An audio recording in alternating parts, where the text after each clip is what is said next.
하나님의 말씀 요한복음 4장 31절부터 38절까지의 말씀을 보시겠습니다.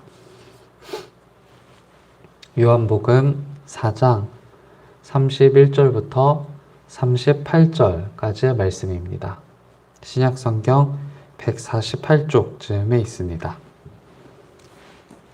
요한복음 4장 31절부터 38절까지의 말씀을 교독하시고 마지막 절은 함께 읽겠습니다. 그 사이에 제자들이 청하여 이르되 랍비여 잡수소서.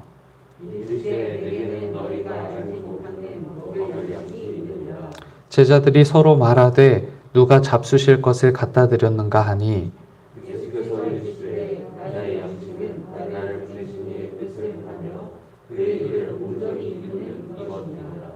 너희는 넉 달이 지나야 추수할 때가 이르겠다 하지 아니하느냐.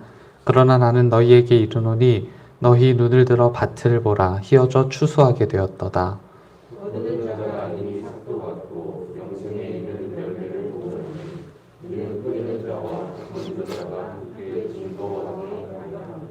그런즉 한 사람이 심고 다른 사람이 거둔다 하는 말이 옳도다. 내가 너희로 노력하지 아니한 것을 거두러 보내었노니 다른 사람들은 노력하였고 너희는 그들이 노력한 것에 참여하였느니라. 아멘. 한 가지 양해를 구하고 시작해야 될 것 같은데요. 제가 벌어 먹고 사는 삶이라는 표현을 사용하게 될 때 오해 없으시게 되길 바랍니다. 이 벌어 먹고 사는 삶은 우리에게 굉장히 중요한 일이기도 하고 이와 같은 표현이 비하되어서 얘기된다는 것이 좀 가슴 아픈 일이기는 하지만 여하간 벌어 먹고 사는 삶에 대해서 잠깐 고민하는 시간을 가질 때에 이 용례에 대해서 오해 없으셨으면 좋겠습니다. 성경이 벌어서 먹고 사는 삶이 전부인 인간에게 보다 더 존귀한 삶이 있다라고 소개하는 것은 성경의 메시지이기도 합니다. 말씀드렸던 것처럼 오해는 없어야 될 텐데요. 이 벌어 먹고 사는 삶은 하나님께서 명령하신 삶이기도 하고 또 그 또한 존귀한 가치를 지닌 삶이라는 것이 분명합니다. 그러나 벌어 먹고 사는 것에 매몰된 삶은 조금 다른 문제이겠죠. 벌어서 먹고 사는 삶에 매몰된 삶보다 하나님께서는 보다 더 존귀한 삶이 있다라는 것을 알려주시는데요. 다시 말씀드리면 우리 삶이 벌어 먹고 사는 것에만 매몰될 수 없는 삶이라는 것을 하나님께서 우리에게 일러주신다라는 것이죠. 오늘 말씀이 바로 그런 메시지를 들려주시는 하나님의 편지라고 할 수 있을 겁니다. 오늘 이야기가 어떤 상황 가운데에 놓여 있다라는 것은 눈치가 빠르신 분들은 알아차리셨을 텐데요. 요한복음 4장에서의 예수님과 사마리아 여인과의 대화는 아마 익숙하실 겁니다. 예수님께서 사마리아 여인과의 대화를 마치셨고 사마리아 여인이 동네로 뛰어들어가서 동네 사람들에게 예수님을 소개하죠. 그리고 예수님을 소개받은 동네 사람들은 예수님이 누구인지를 알고 싶어서 사마리아 여인과 함께 예수님께로 나아가는 중인 겁니다. 30절이 그것을 짐작하게 하고요. 그리고 31절을 보시면 그 사이에 일어난 일이다 라고 이렇게 직접 명기하고 있죠. 그러니까 사마리아 여인과 그리고 사마리아 여인이 예수님에 관한 소식을 알려준 그리고 그 소식을 들은 사람들이 예수님께로 나아가던 중에 일어난 일이 오늘 기록된 일이라는 겁니다. 예수님과 여전히 함께 제자들이 머물러 있었던 것 같고요. 함께 머물러 있었던 제자들이 식사 때가 되었는지 양식을 예수님께 권합니다. 그런데 32절을 보시면 뜬금없이 예수님께서는 이렇게 말씀하시죠. 내게는 너희가 알지 못하는 먹을 양식이 있다 라면서 제자들이 권하는 양식을 거절하셔요. 얼마나 뜬금없었는지 33절에서 제자들은 누가 먹을 것을 예수님께 갖다 드렸냐 라면서 서로 질문합니다. 그때 예수님은 당신이 말씀하신 양식의 의미를 설명하셔요. 34절을 보시면 이렇게 기록합니다. 예수께서 이르시되 나의 양식은 나를 보내신 이의 뜻을 행하며 그의 일을 온전히 이루는 이것이다 라고 이렇게 설명하십니다. 그러니까 예수님이 말씀하신 양식이란 단지 입으로 들어가서 소화되는 무언가를 말씀하신 것이 아니었고, 나를 살게 하는 힘, 나를 나답게 하는 힘이 무엇인지를 제자들에게 알려주고 계시는 중이시라는 거죠. 생각해보면 이와 같은 예수님의 말씀은요, 우리가 처음 접한 것이 아니라는 것을 기억해내실 수 있을 겁니다. 먼저 이 이야기는 사마리아 여인과의 대화에서 촉발된 것이라고 말씀드렸잖아요. 사마리아 여인은 먹고 사는 일에 매몰되어 살아갔던 대표적 인물 중에 하나였습니다. 예수님은 이렇게 먹고 사는 일에 매몰된 삶보다 더 존귀한 삶을 살 수 있다면서 사마리아 여인에게 진리의 생수를 권하시죠. 그 진리가 나를 나답게 할 수 있고, 그리고 사람을 사람답게 할 수 있다라는 것을 알려주시지만, 사마리아 여인은요, 예수님의 말씀조차 오해했다는 것을 우리가 떠올리실 수 있을 겁니다. 마태복음 4장 4절, 그리고 누가복음 4장 4절을 기억하실 수 있으실 텐데요. 광야에서 40일 동안 금식하며 공생의 사역을 준비하셨던 예수님께 사단이 떡을 권합니다. 먹고 사는 일은 그처럼 중요한 일이고 너무나 당연한 일이었기 때문에 사단의 권유는 굉장히 자연스러운 일이었어요. 그러나 예수님은 다음과 같이 대답하시죠. 사람이 떡으로만 살 것이 아니라 하나님의 입으로부터 나오는 모든 말씀으로 살 것이다 라고 이렇게 말씀하시면서 사단의 유혹을 물리치셨다라는 것을 우리는 익숙히 알고 있을 겁니다. 실은 예수님께서 이렇게 사단에게 덧붙이셨던 말씀이 젖과 꿀이 흐르는 땅, 약속의 땅인 가나안에 들어가기 전에 이스라엘 백성들에게 하나님께서 주신 말씀이었다라는 것을 우리는 모르지 않습니다. 분명 가나안 땅에 입성하게 되면 그의 먹고 사는 문제는 해결될 것이었지만 그보다 더 존귀한 삶의 가치가 있다라는 것을 알려주셨던 거예요. 하나님께서는 이때 이스라엘 백성들에게 만나를 기억하라고 말씀하십니다.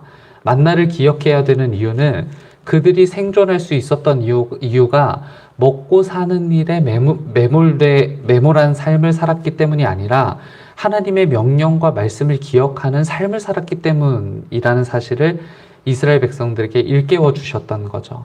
그것이 더 존귀하고 가치 있는 삶이라는 것을 하나님께서 이스라엘 백성들에게 알려주셨던 거예요. 다시 오늘 본문으로 돌아가서요. 예수님은 오늘 사마리아 여인에게 알려주셨던 것처럼 제자들에게도 동일한 메시지를 알려주시는 거예요. 먹고 사는 일에 매몰된 삶이 우리를 풍요롭게 하는 것이 아니고 우리를 행복하게 하는 것이 아니라는 것을 분명하게 선언하시는 거죠. 그보다 우리를 행복하게 하는 삶의 가치가 따로 있다라고 알려주시는 겁니다. 그것을 예수님은 각각 다음과 같이 표현하셨던 겁니다.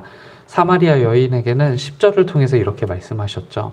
네가 만일 하나님의 선물과 또 내게 물 좀 달라 하는 이가 누구인 줄 알았더라면 네가 그에게 구하였을 것이요 그가 생수를 내게 주었으리라 라고 이렇게 말씀하셨고요. 제자들에게는 34절을 통해서 이렇게 말씀하십니다. 나의 양식은 나를 보내신 이의 뜻을 행하며 그의 일을 온전히 이루는 이것이니라. 먹고 사는 일에 매몰되어 살아가는 것보다 더 존귀하고 가치 있는 삶이란 진리를 갈급해하고 하나님의 뜻이 무엇인지를 물으면서 그 일을 완전하게 이루어 가는 것이라고 예수님께서 설명해 주셨던 겁니다. 우리가 가장 몰입하여 사는 일이 먹고 사는 일이기 때문에 단적 표현으로 먹고 사는 일에 매몰된 삶이라고 표현했지만 우리는 그 외 다른 것들에 몰입하면서 살아가기도 하죠. 그것이 돈을 버는 일이든 아이들의 성공을 위한 양육이든 내 인생의 성취를 위한 공부든 우리는 끊임없이 무언가에 몰입한 인생을 살아가고 있다는 거예요. 그러나 그게 무엇이든지 간에 우리의 삶을 움직이는 동력과 동기가 하나님이 아니라면 쉽게 공허함을 느끼곤 할 겁니다. 그리고 언젠가는 고개를 갸웃거리면서 나 지금 뭘 하고 있는 걸까? 와 같은 질문으로 삶을 다시 생각하게 될 날이 오게 된다라는 것이죠. 하나님께서는 보다 더 존귀한 삶의 목적과 목표를 우리 안에 담아두셨습니다. 우리 각자에게 삶의 영역을 주셨고요. 그 삶의 영역에서 이루어야 할 하나님의 나라가 목표가 될 것은 분명합니다. 예수님께서 말씀하신 것처럼 예수님을 살게 하는 힘은 당신을 보내신 하나님의 뜻을 행하고 하나님의 일을 온전히 이루는 것이었어요. 저는 우리 삶의 목표가 이와 다르지 않다라고 믿습니다. 우리를 살게 하고 우리를 움직이게 하는 힘은 우리를 이 땅에 존재하게 하신 하나님의 뜻을 행하고 하나님의 일을 온전히 이루어야 하는 것이어야 하겠죠. 무언가에 몰입해서 매몰된 삶을 살아가는 우리의 삶도 참 매력적이지만요. 그보다 더 빛나게 기억되고 보다 더 존귀한 삶을 살아갈 수 있는 방법이 바로 오늘 말씀에 있습니다. 부디 나를 살게 하는 힘이 먹고 사는 일로 비롯되는 것이 아니라 내 삶의 영역 작은 한 켠에 하나님 나라의 가치를 관철시키는 것이었으면 좋겠습니다. 사람은 떡으로만 살 수 없다는 주님의 말씀에 깊이 공감합니다. 여호와의 입에서 나오는 모든 말씀으로 살 때 빛나는 삶을 살게 될 것이겠죠. 함께 기도하겠습니다. 살맛 나는 세상을 위해 하나님 아닌 다른 것들을 찾아보지만 쉬이 허탈감을 느끼며 다른 자극에 몰입하여 살다 보니 살맛 나는 세상이 아니라 살아야만 하는 세상을 살게 되는 지친 영혼들을 긍휼히 여겨주시길 바랍니다. 내 삶의 동기가 하나님의 말씀이 아닌 빵이 되어버린 현실 앞에서 다시 눈을 들어 주님의 말씀을 바라봅니다. 빵에 몰입했던 시야를 하나님의 말씀으로 되돌릴 수 있도록 도와주시고 보다 더 가치 있고 보다 더 빛나는 삶을 이어가도록 우리 모두를 살펴주십시오. 단 한 사람도 편치 않을 시절을 지나고 있습니다. 여전히 부족한 우리의 탓이라면 깨달을 수 있는 지혜 주시고 대자연 앞에 무력한 인간을 기억하며 겸손한 마음도 새겨주십시오. 코로나로 지친 이 피조세계의 끝을 알려주시고 다만 하나님의 긍휼하심을 구하오니 이제는 우리를 이 환난과 곤란의 때로부터 벗어나도록 도우시옵소서. 특별히 더욱 힘겨운 싸움을 싸우고 있을 우리의 형제 자매들을 기억합니다. 어떤 이는 육체의 고통으로 힘겨워하고 어떤 이는 재물의 문제로 신음하며 어떤 이는 가정의 불화로 고통합니다. 치유, 치료, 위로, 사랑이 필요한 이들에게 하나님 해결이 되어주시고 힘겨운 싸움에서 승리할 수 있도록 도우시옵소서.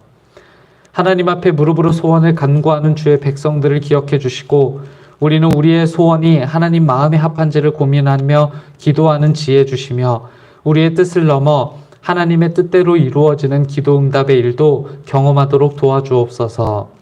주일을 준비하는 토요일입니다. 더욱 마음을 담아 준비하는 하루가 되게 하시고 준비하는 손길을 통해 하나님의 하나님 되심과 교회의 교회됨이 선명해지는 하루 그리고 주일이 되도록 우리를 인도하옵소서. 그리스도 예수님의 이름으로 기도합니다. 아멘. 하늘에 계신 우리 아버지여